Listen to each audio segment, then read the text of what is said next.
Bismillahirrahmanirrahim. Alhamdulillahirabbil alamin. Allahumma shalli wa sallim wa barik ala Muhammad wa ala ali Muhammad. Amma ba'du. Hari ini 11 Safar 1443 saya akan menjawab beberapa pertanyaan yang sudah masuk. Pertama, apa hukumnya menunduk saat melewati orang? Menunduk saat bertemu sesama muslim atau kepada orang lain ini tidak sesuai sunnah, sebagaimana hadis yang diriwayatkan oleh Al-Imam At-Tirmidzi bahwasanya qala rajulun, seorang laki-laki bertanya, ya Rasulullah, ar-rajul minna yalqa akhah aw sadiqah, seseorang bertemu saudaranya atau sahabatnya, ayan hanilahu, apakah membungkukkan badan?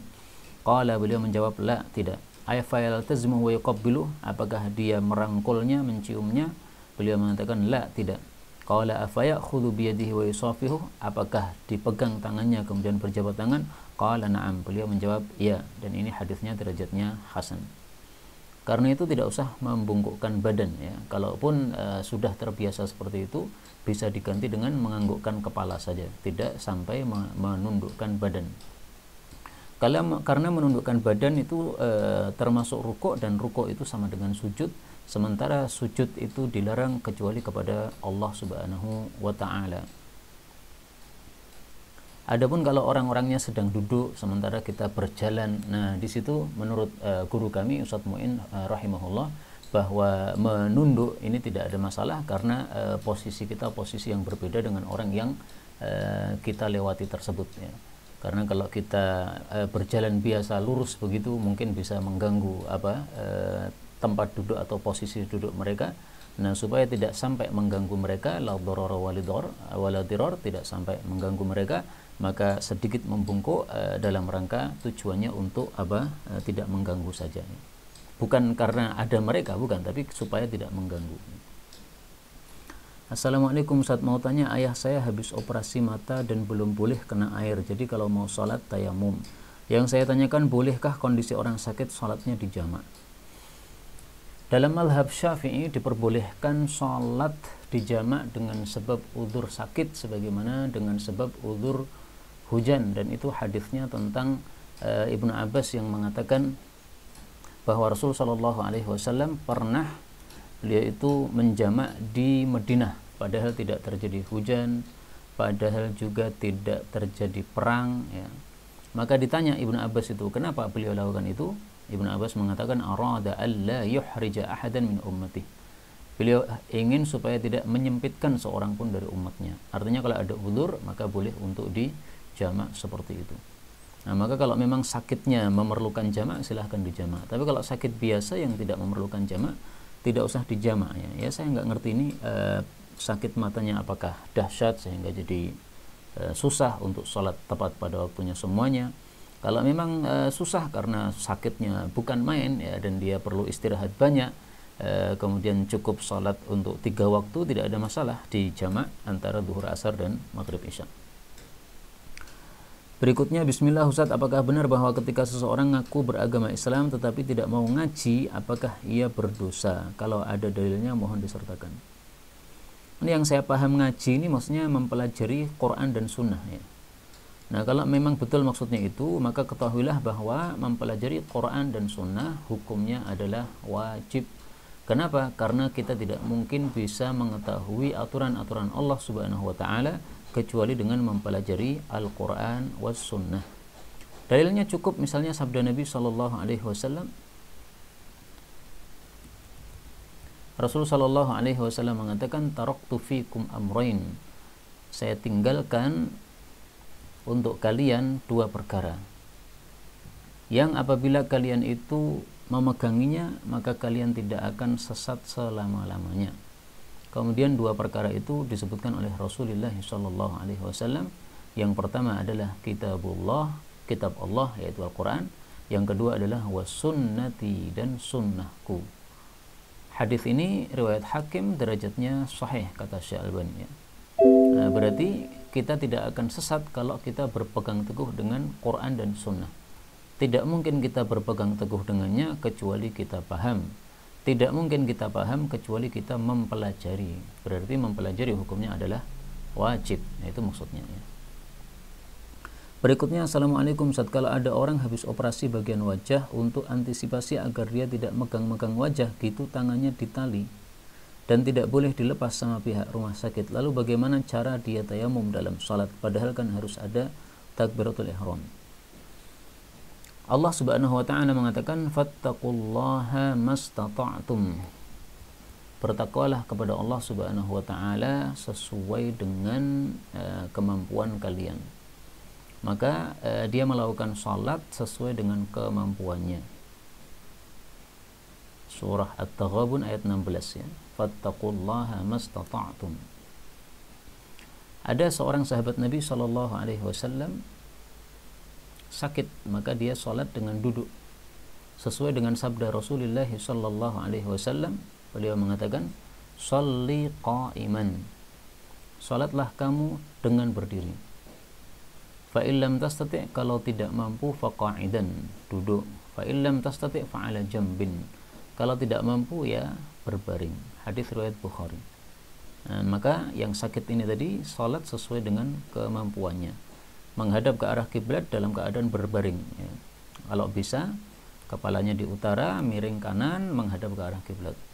Atau kepala di selatan berarti miring kiri menghadap ke arah kiblat. Atau kepala di timur, maka kepalanya diangkat sedikit supaya kepalanya menghadap ke arah kiblat. Nah, kemudian salat sesuai dengan kemampuannya. Berikutnya, Ustadz, arti zuhud yang paling lugas apa? Zuhud itu tarku hubbid dunya, ya, meninggalkan cinta dunia. Sehingga seandainya dunia ada di tangan tidak ada masalah, harta duit banyak di tangan, di kantong enggak ada masalah. Yang penting tidak masuk ke dalam hati, tidak cinta. Sehingga orang yang zuhud itu buktinya nanti ketika dia melepas uangnya itu sangat mudah ya. Disuruh oleh Allah untuk korban Idul Adha, keluarkan, lepas hartanya untuk korban Idul Adha. Ada yang memerlukan bantuan, dia lepas untuk membantu. Ada yang memerlukan wakaf, dia lepas untuk wakaf. Nah, itu berarti hatinya memang tidak terikat atau tidak cinta kepada harta tersebut. Dan tidak mungkin orang seperti ini kemudian mengambil harta yang haram. Karena kalau mengambil harta yang haram berarti karena cintanya kepada dunia yang sangat dahsyat sehingga dia tidak mampu mengendalikannya, maka dia mengambil harta yang haram. Baik, ini sebenarnya masih ada beberapa pertanyaan, tapi kok tidak bisa ditampilkan, gimana nih ya?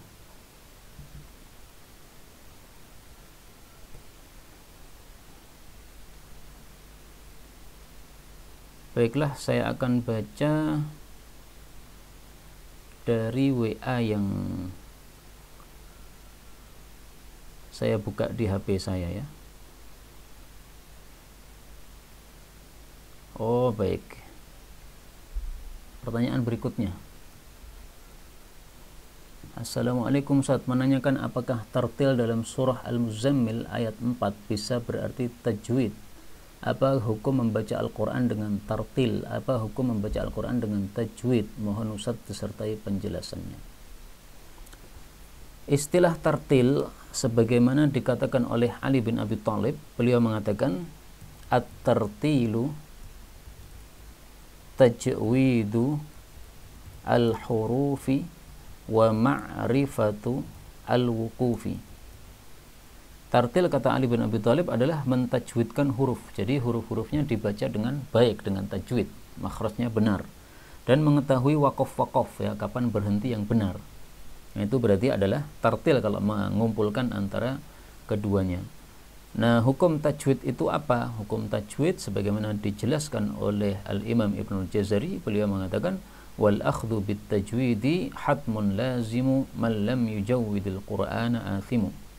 Barang siapa yang tidak mentajwidkan Quran maka dia berdosa, sehingga menggunakan tajwid itu hukumnya adalah apa? Wajib. Adapun istilah tartil dalam Al-Quran, Allah Subhanahu wa taala mengatakan warattilil Qur'ana tartila. Apakah itu sama dengan tartil yang disebutkan oleh para ulama ahli qiraat seperti tadi definisi dari Ali bin Abi Thalib? Nah, mari kita lihat dalam kitab tafsir Haumat. Beliau mengatakan warattilil Qur'ana tartila ay iqra'hu, bacalah Quran bitamahhulin, dengan perlahan-lahan, wa tabayyan hurufahu, dan jelaskan huruf-hurufnya. Nah, kalimat ini jelaskan huruf-hurufnya Ini semakna dengan apa yang disebutkan tadi ya, tajwidul huruf, membaca huruf dengan tajwid dengan baik, yaitu makhrajnya benar. Tapi di sini ada tambahan iqra'hu bitamahul, bacalah dengan perlahan-lahan. Dan itu juga yang disebutkan oleh Ibnu Katsir dalam tafsirnya. Rattil di sini dalam Al-Qur'an ini maksudnya adalah membaca Quran dengan baik tapi juga dengan perlahan-lahan. Adapun dalam istilah ilmu tajwid, kata-kata tartil itu tidak harus membacanya dengan perlahan-lahan. Bahkan membaca Quran yang 3 macam itu semuanya masuk tartil. Membaca Quran dengan hadir, dengan cepat, dengan apa, sedang-sedang. Demikian juga satu lagi dengan tahqiq ya, perlahan-lahan sekali yang biasanya dilakukan ketika pengajaran. Itu semuanya adalah tartil apabila memenuhi 2 syarat tadi yang sudah disebutkan Ali bin Abi Thalib tadi. Syarat pertama adalah harus jelas huruf-hurufnya, yakni makhrajnya. Syarat yang kedua harus harus mengetahui wakaf yang benar ya, tidak boleh wakafnya sembarangan. Baik, berikutnya minta tolong tanyakan ke Ustadz Abu Zaidan, apakah suami yang sudah bercerai dengan istri itu masih ada hubungan mahram dengan orang tua istri? Ya. Jadi mertua itu adalah mahram sampai selama-lamanya, sampai matinya ya. Mahram terus, sehingga meskipun sudah cerai dengan istri, mertuanya atau mantan mertuanya tetap mahram ya. Sehingga mau disebut mantan mertua ya silahkan, tetapi dia tetap mahram. Kalau disebut mertua ya nggak ada masalah, wong dia itu memang mahram sampai tidak ada batasnya. Sebagaimana bisa dilihat dalilnya dalam surah An-Nisa pada akhir juz yang keempat, nanti dilihat sendiri. Ustadz, si A merelakan sawahnya untuk jalan tol. Si A mendapat uang ganti rugi dari pemerintah. Apakah sawah yang direlakan si A itu termasuk amal jariyah? Amal jariyah kalau dia mewakafkan ya. Kalau ini kan jual beli. Kalau jual beli maka zahirnya bukan wakaf ya. Adapun apakah dia mendapat pahala? Insya Allah mendapat pahala kalau dia ada niatan untuk mengharap pahala dari hal tersebut. Karena mungkin sebenarnya dia tidak mau bahwa sawahnya dibeli, tapi untuk maslahat umum dia relakan, ya sudahlah saya jual, nggak ada masalah, saya niatkan saya mendapatkan pahala kalau ada orang menggunakan sawah saya ini sebagai jalan. Insya Allah dengan sebab pengharapan tersebut ada pahalanya insya Allah. Karena Rasul SAW mengatakan la ajra illa ma'al hisbah, atau la ajra liman la hisbata lahu. Tidak ada pahala bagi orang yang tidak mengharap pahala baginya. Hadis riwayat Ibnu Mubarak, dihasankan oleh Al-Albani. Berikutnya, bagaimana caranya agar saya lebih tawadhu dan lemah lembut kepada ibu saya dalam menyikapi suatu hal, karena keluarga saya dari Nahdliyin, notabene-nya saya dan keluarga saya berbeda dalam penerapannya.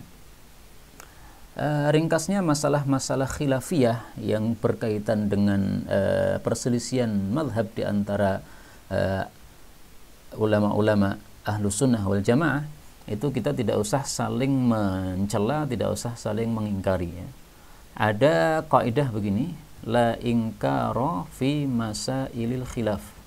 Tidak boleh mengingkari dalam masalah-masalah khilafiyah yang diperselisihkan oleh para ulama Ahlus Sunnah wal Jamaah, dan masing-masing mereka punya hujjah atau punya dalil yang cukup kuat nih. Sehingga saling menghormati sajalah. Misalkan Nahdliyin ini pakai mazhab Syafi'i, dia menganggap bahwa suami sentuh istri itu membatalkan wudu kalau menyentuhnya secara langsung kulit dengan kulit. Nah, maka kalau seorang istri ini tidak bermadhab NU atau sebaliknya ya, suaminya Syafi'iyah, istrinya Hambaliyah atau sebaliknya, maka ini jangan saling mengganggu seperti ini. Istrinya wudu tiba-tiba disentuh supaya batal, nah tentu saja begini ini tidak tepat ya. Demikian juga kepada ibu ya, misalnya ibu mengikuti kiainya atau ulamanya yang berpendapat A boleh, B boleh, C boleh, suatu hukum yang diperselisihkan oleh para ulama, maka ya silahkan saja kita tidak mengikutinya karena kita berbeda pendapat, tapi tidak usah saling mengingkari apabila memang itu masalah-masalah khilafiyah yang diperselisihkan oleh para ulama-ulama Ahlus Sunnah yang masing-masingnya punya hujjah atau punya dalil yang cukup kuat nih. Baik, berikutnya untuk kafan mayit waktu dimasukkan ke liang lahat, tali-talinya dilepas atau dibuka. Kafan bagian wajah apa harus dibuka agar pipi nempel tanah langsung? Apakah ibu kandung boleh memandikan jenazah anak laki-lakinya dengan alasan ibu lebih berhak atas anak laki-lakinya? Pertama, tali jenazah itu sebenarnya tidak ada dalilnya. Lah kenapa kok ditali-tali? Itu karena supaya aman, supaya ketika jenazah dibawa ke liang lahat, ke kuburan itu tidak lepas. Nah, berarti ketika talinya sudah tidak diperlukan, hendaklah dilepas. Karena memang asalnya itu tidak ada dalil untuk tali-tali tersebut, ya. Kemudian, apakah wajah harus dibuka supaya nempel tanah? Ini saya tidak temukan dalilnya kecuali perkataan Sayyidina Umar. Sayyidina Umar berpesan, kalau nanti engkau kuburkan saya, maka jangan sampai ada yang menghalangi antara pipi saya dengan tanah. Maka silahkan ini diamalkan, ya, karena merupakan perkataan dari Sayyidina Umar, dan itu sebagaimana dilakukan oleh rata-rata umat Islam adalah wajahnya dibuka. Kemudian ibu kandung tidak boleh memandikan jenazah anak laki-lakinya, karena dalam Islam ini cara memandikan jenazah sudah ada aturannya. Yang perempuan memandikan yang perempuan, yang laki-laki memandikan yang laki-laki. Kecuali suami istri, itu saja yang ada dalilnya diperbolehkan untuk saling memandikan. Nah, selain itu bapak dan anak kita tidak temukan dalilnya. Bahkan Rasul Shallallahu Alaihi Wasallam sendiri tidak memandikan putrinya. Nah, maka kalau cinta kepada Rasul Shallallahu Alaihi Wasallam, marilah kita lakukan sebagaimana yang dilakukan oleh Rasul Shallallahu Alaihi Wasallam. Ketika putrinya wafat, Nabi mengatakan, "Ighsilnaha," mandikanlah wahai para wanita putri saya ini, thalathan au khamsan au akthar min dzalik, 3 kali atau 5 kali atau lebih banyak, silahkan, ya, sesuai dengan kondisi yang dibutuhkan. Nah, maka ini dalil jelas bahwa Nabi tidak memandikan jenazah putrinya. Demikian juga sebaliknya, ya, ibu tidak memandikan jenazah putranya.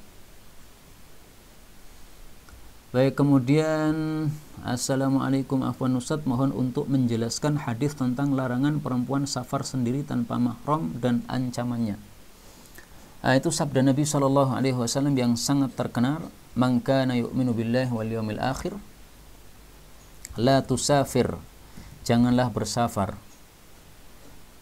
Larangan bagi para wanita, ya. Al-mar'ah, seorang wanita, illa ma'adhi mahram, kecuali bersama mahramnya. Wala yadkhul 'alaiha rajulun, jangan seorang laki-laki dewasa yang ajnabi masuk kepada perempuan tersebut, masuk ke rumahnya, illa wa ma'aha mahram, kecuali perempuan itu disertai mahramnya juga. Demikian juga Rasul sallallahu alaihi wasallam bersabda,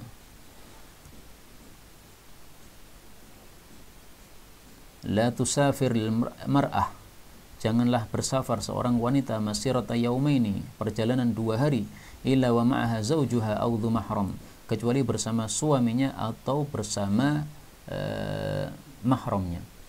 Ini kata-kata 2 hari tidak membatasi, ya, karena waktu itu Nabi sedang bicara tentang, atau orang bertanya tentang safar perempuan 2 hari, ya, beliau sabdakan 2 hari. Hadis yang lebih tegas lagi, la yahillu limra'atin tu'minu billahi wal yawmil akhir an tusafira. Nah, kata-katanya jelas, la yahillu, tidak halal, berarti apa? Haram. Limra'atin, bagi seorang wanita, tu'minu billah wal yawmil akhir, yang beriman kepada Allah dan hari akhir. Tidak halal untuk apa? Antusafira, untuk safar, safaron, suatu safar, yakunu thalathata ayyamin fasa'idan, yang safarnya itu 3 hari atau lebih, illa wa ma'aha abuha, kecuali disertai oleh bapaknya, aw ibnuha, atau anaknya. Ini tentu saja anaknya yang sudah bisa menjaga ibunya, ya, anak yang sudah balik. Aw zawjuha, atau suaminya, aw akhuha, atau saudaranya, aw dhu mahrami minha, atau mahramnya. Hadis riwayat Imam Muslim. Dan sekali lagi, kata-kata thalathata ayyam, 3 hari, ini bukan membatasi, karena buktinya pada hadis sebelumnya tadi 2 hari. Dalam hadis yang lain disebutkan 1 hari. Dalam hadis yang lain tidak disebutkan apa-apa secara mutlak, menunjukkan bahwasanya hukumnya mencakup segala macam safar, baik itu 1 hari atau kurang atau lebih, sama saja. Yang namanya safar yaitu bepergian jauh, seorang wanita harus disertai dengan mahramnya. Kalau dia nekat, maka dia berdosa karena melanggar aturan Allah Subhanahu wa taala. Inilah kiranya beberapa pertanyaan yang dapat dijawab pada hari ini. Insya Allah Yang lain-lain saya jawab pada waktu yang lain. Benarnya dari Allah, dan apabila ada salahnya fa astaghfirullahal azim li wa lakum.